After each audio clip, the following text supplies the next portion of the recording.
Shalom saudara-saudara yang dikasihi oleh Tuhan. Semakin kita menyaksikan kehidupan manusia, semakin kita menjadi prihatin dan terheran-heran.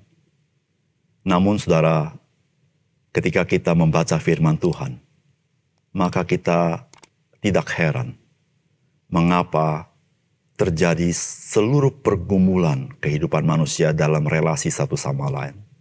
Karena firman Tuhan sudah memberitahukannya kepada kita. Salam jumpa dalam program Tuhan adalah Gembalaku. Saudara, hari ini kita berada di era teknologi informasi. Disitulah saudara kita dapat menyaksikan bagaimana manusia yang satu menghakimi manusia yang lain dengan nyata di mata kita. Saudara, bahkan penghakiman-penghakiman ini dilakukan tidak tanggung-tanggung sampai ada orang membunuh orang di dalam hal mereka menghakimi orang lain. Saudara tahu apa dasarnya? Ada orang menghakimi orang lain karena perbedaan warna kulit. Ada orang menghakimi orang lain karena perbedaan keyakinan. Ada orang menghakimi orang lain karena perbedaan aliran. Bahkan perbedaan arah politik dan lain sebagainya. Saudara-saudara, benar kata firman Tuhan, tidak seorang pun dari kalangan manapun yang tidak terkecualikan dalam hal menghakimi orang lain. Saudara, kitab Roma berkata, baik orang Yahudi maupun orang Yunani, yaitu orang beragama maupun orang bermoral, maka saudara-saudara, semua orang terperangkap untuk saling menghakimi satu sama lain. Saudara, sebagai orang percaya, kita tidak dipanggil Tuhan untuk menghakimi orang lain, melainkan untuk mengasihi orang lain.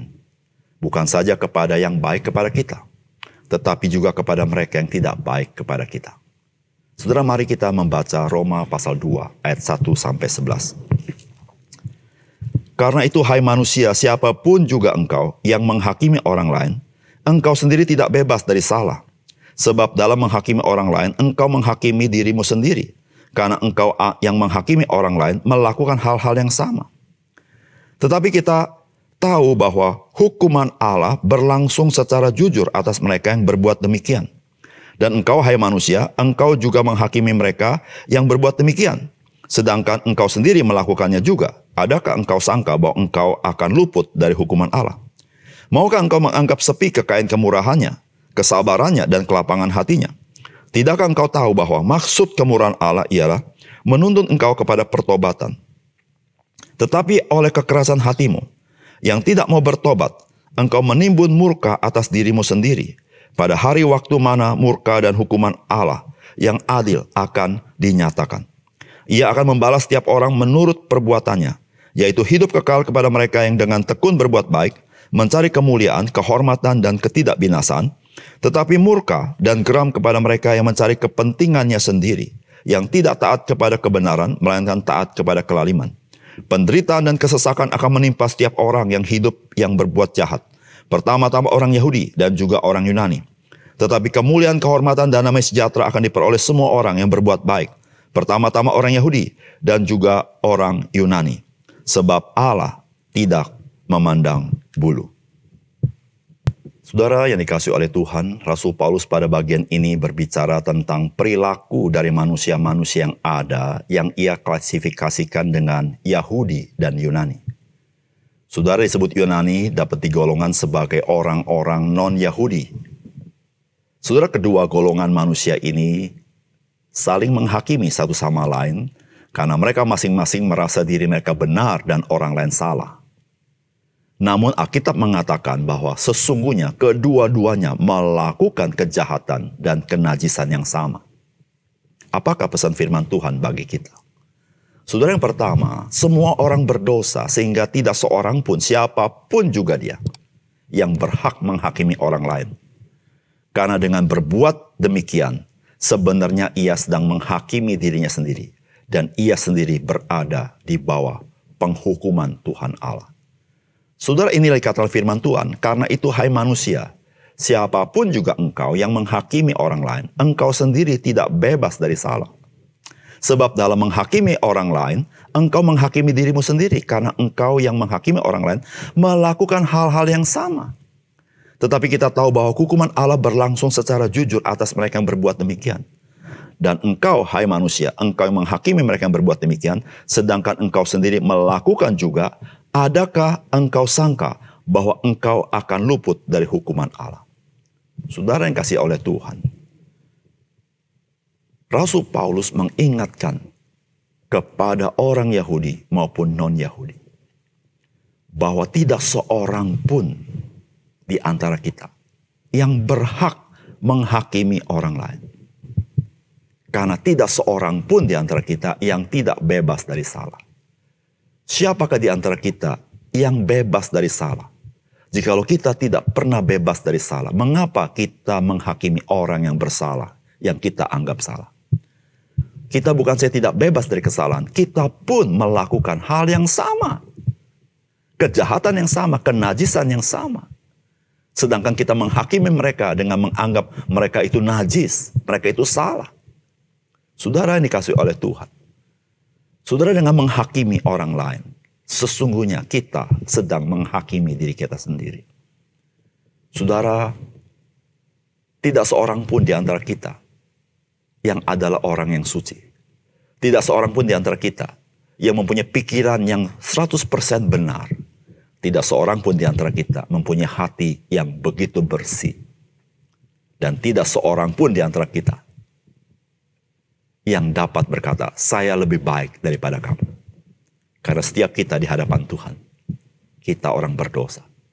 Sebagai sesama orang berdosa, kita tidak punya hak menghakimi akan orang lain. Saudara yang kasih dalam Tuhan.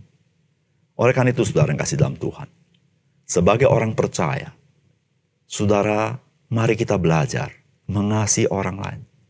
Memang orang lain ada kelemahan mungkin, ada kekurangan mungkin. Tapi saudara jangan lupa, saudara dan saya juga termasuk di dalamnya.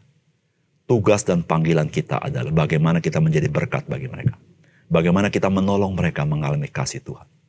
Saudara, banyak hal yang bisa kita nilai sebagai sebuah kesalahan, sebuah kelemahan, sebuah kenajisan. Tetapi, mari kita punya hati seperti hati Kristus yang mau melayani, menjadi berkat bagi orang lain.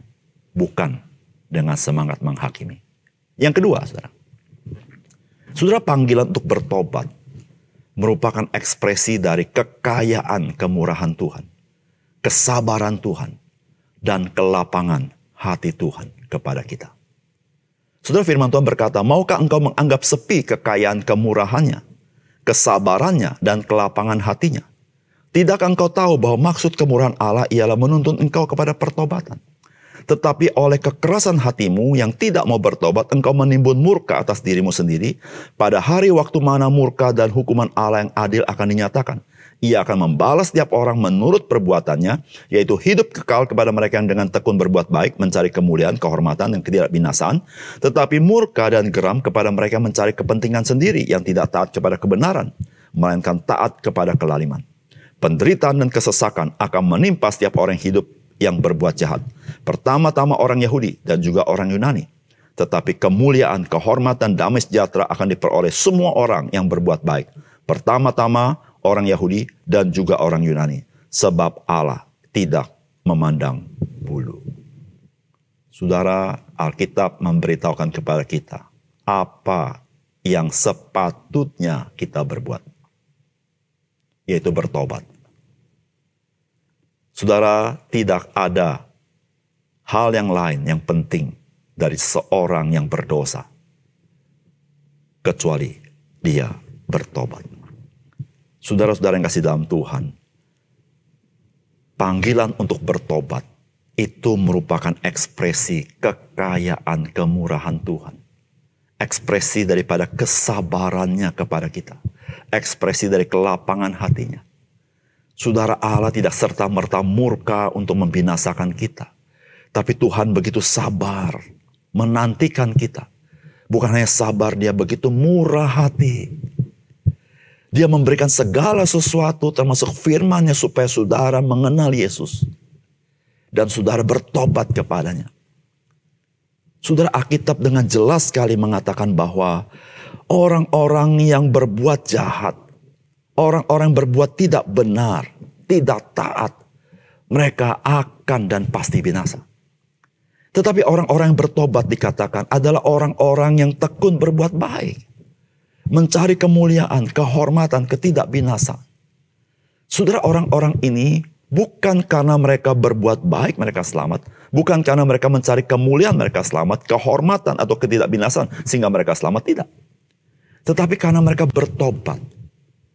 Mereka datang kepada Tuhan, terima Yesus sebagai juru selamatnya. Maka saudara, apa yang ada ini adalah buah daripada keselamatan yang mereka miliki.